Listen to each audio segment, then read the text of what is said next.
শুভ সকাল আমার প্রিয় পরিবার, তোমরা সকলে কেমন আছো? আশা করছি যে যেখান থেকে আমার ব্লগটা দেখছো সকলে ভালো আছো। তোমাদের আশীর্বাদ আর ভালোবাসা সাথে নিয়ে আজকের ব্লগটা শুরু করলাম। তো বন্ধুরা, আজকে হলো রবিবার। এখন বাজে সকাল ঘড়ির কাঁটায় ঠিক 6:30। ঘুমের থেকে উঠে ঘরের আশি কাজকর্ম সেরে চলে এলাম জানো তো এই যে আমাদের উনান শালটা লেপতে। তো এই উনান শালটা লেপার পর আমি কিন্তু চলে যাব জানো তো আমাদের তুলসী মঞ্চ আর মারুলি দিতে। তো উনানটা দেখেছো এখনো অবধি কত ভিজে রয়েছে। এই উনানটা যে কবে শুকাবে কে জানে। তো উনান লেপার পর আমাদের তুলসী মঞ্চটাও লেপে নিলাম। তারপরে কিন্তু দুয়ার ঘরে মারুলি দিয়ে দিলাম। তারপরে চলে এলাম সোজা ঝটপট করে উঠানটা ঝাঁট দিতে। আর জানো তো আজকে না অনেক দিন পর আমি বড় ঝাঁটাটায় ঝাঁট দিতে পারছি। আর জানো বড় ঝাঁটাটায় ঝাঁট দিলে না আমার কষ্টটা একটু কম হয়। মুড়ো ঝাঁটাটায় ঝাঁট দিলে অনেকটাই তো নিচু হয়ে আমাকে ঝাঁট দিতে হয়, তখন কিন্তু কষ্টটা অনেকটা বেশি হয়। তো যেদিন আমি ভাবি যে এই কদিন বৃষ্টি হয়নি, এবার থেকে মনে হয় বড় ঝাঁটায় ঝাঁট দিতে পারবো, তখনই কিন্তু ঝমঝম করে বৃষ্টি এসে আমার আবার উঠান ঝাঁট দেওয়া বন্ধ করে দেয় বড় ঝাঁটার। তো বন্ধুরা, ওই দেখো ওইদিকে ঝাঁট দিয়ে আগে তো ঘর থেকে বাসনগুলো বের করে রাখি বাসি কাজকর্ম সারার আগে। তো সব কিছু বাইরে বের করে রেখেছিলাম বাসন কোসন মাজবো বলে। তো এই বাসি বাসনগুলো কিন্তু আজকে সমস্ত কাজ যেন আমি 1 ঘন্টার মধ্যে কমপ্লিট করে নিয়েছি। কেন বলো তো? সে কথাটা না হয় একটু পরেই বলি তোমাদেরকে। কারণটা কি আজকে এত তাড়াতাড়ি ঝটপট করে কাজ করার কারণটা কি? তো বন্ধুরা, কালকে জানো তো ভাতের না রাতের বেলায় একটু শর্ট পড়েছিল, তাই রাতের বেলায় একটু ভাত করা হয়েছিল। সেই জন্য কিন্তু ডেচকি হাঁড়ি, তারপর ওই যে গ্যাসের ওভেনের ওভেনই তো বলে ওইগুলোকে, ওভেন, তারপর বাটিটা, এগুলো কিন্তু বার হয়েছে। এগুলো আজকে আমার কিন্তু সকালে এক্সট্রা বাসন ছিল। কি করা যাবে তাই না বলো? এক একদিন তো উচিত কারণে হয়েই থাকে। আর কালকে কি হয়েছিল জানো তো, ভাতের চালটা না কম করে দেওয়া হয়েছিল দুপুরে। কারণ কি বলতো, কদিন ধরে পান্তা থেকে যাচ্ছিল, আর পান্তা ভাত বেশি খেলেই তো শরীর খারাপের লক্ষণ। আর ডোডোর পাপা কালকেই বাড়ি চলে এসেছিল, অন্য দিন আসেই না, তাই ডোডোর পাপার ভাতটা থেকে যায়। কালকে কিন্তু বাড়ি এসছে, তাই একটু ভাতে শর্ট পড়ে গেছিল। তারপরে দেখেছো জামা কাপড়গুলো সব আমি সার্ফের জলে আগে থেকে ভিজিয়ে রেখেছিলাম। আর ডোডোর পাপার তো এই কদিন ধরে জামাগুলো রোজকার রোজ আমি কেচে ফেলছি। একসাথে জমিয়ে রাখলে আমার না খাটনিটাও অনেকটা হয় আর সময়টাও অনেক লাগে। তাই আমি ভাবছি যে ডোডোর পাপার আর ডোডোর তো রোজই কাচাকুচি হয়, সেই জন্য সমস্ত কাচাকুচিগুলো রোজ না করে একদিনে না করে রোজ করে ফেলার চেষ্টা করছি। তো বন্ধুরা, তোমাদের সঙ্গে ওইদিকে গল্প করতে করতে আমার কিন্তু কাপড় জামাটা কাঁচা ধোয়া হয়ে গেছে, মিলে রেখে দিয়েছি। আর এইদিকে চলে এলাম মাছ কাটতে। আজকে রবিবার, আমাদের কিন্তু মাংস হতো আগে প্রত্যেক রবিবারে, কিন্তু এখন কি বলতো, ডোডো তো ছোট, ও না মাংসর থেকে মাছটাই ভালো খায়।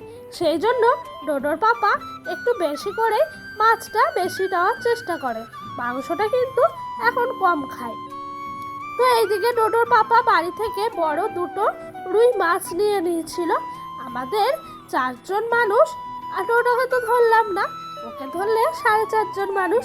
তো মানুষের দুবেলা খাওয়ার মতো কিন্তু এই মাছটাই এনাফ।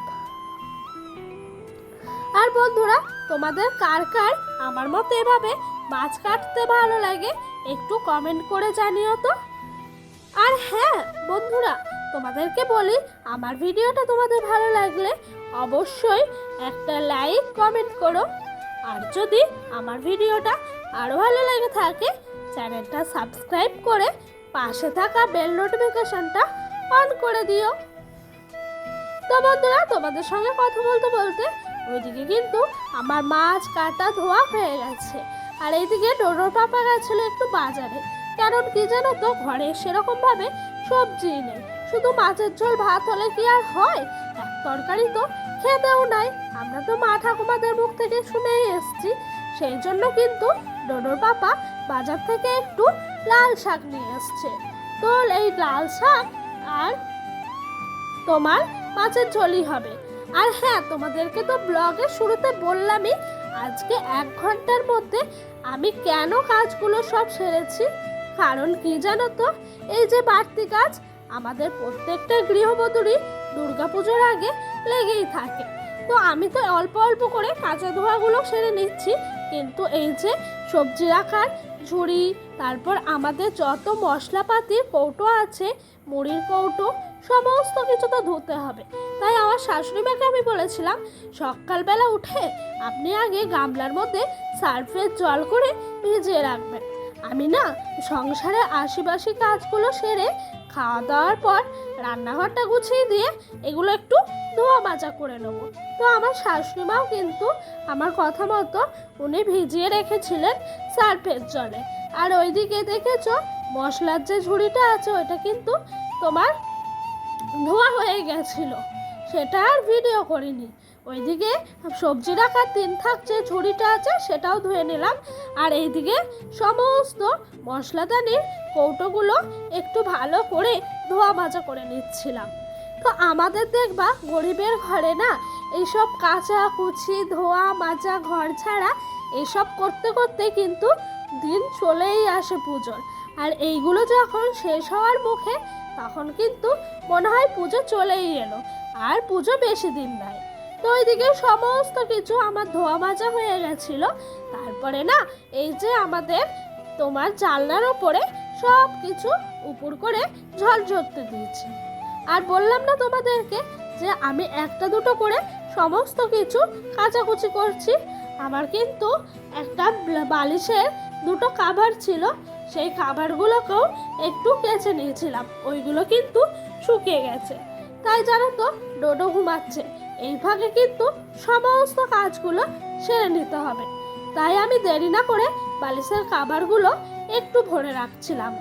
এইভাবেই সংসারের সমস্ত কাজ সামলে আমরা কিন্তু সবার যাদের যা সন্তান আছে তাদের পেছনেই খেয়াল রাখতে হয়। তো সত্যি মেয়েরা চাইলে সব কিছু করতে পারে। তো আমি তো কোনোদিন ভাবতেই পারিনি একা হাতে সংসার বাচ্চা সামলানো সমস্তটাই একদিন ঠিক গুছিয়ে করতে পারবো। তো বন্ধুরা দেখেছো ওইদিকে বালিশের খাবারগুলো বললাম, আর এদিক দিয়ে আমার শ্বশুরমশাই বললো কি খাবে বলো, মাজা না 7 আপ। তো আমি ওনাকে বললাম আমি তো 7 আপ খাই না, আমি খেলে মাজা বা ফুটি খাই। তো আমার শ্বশুরমশাই আমাকে একটা মাজার বোতল দিয়ে বললো সবাইকে ভাগ করে দাও।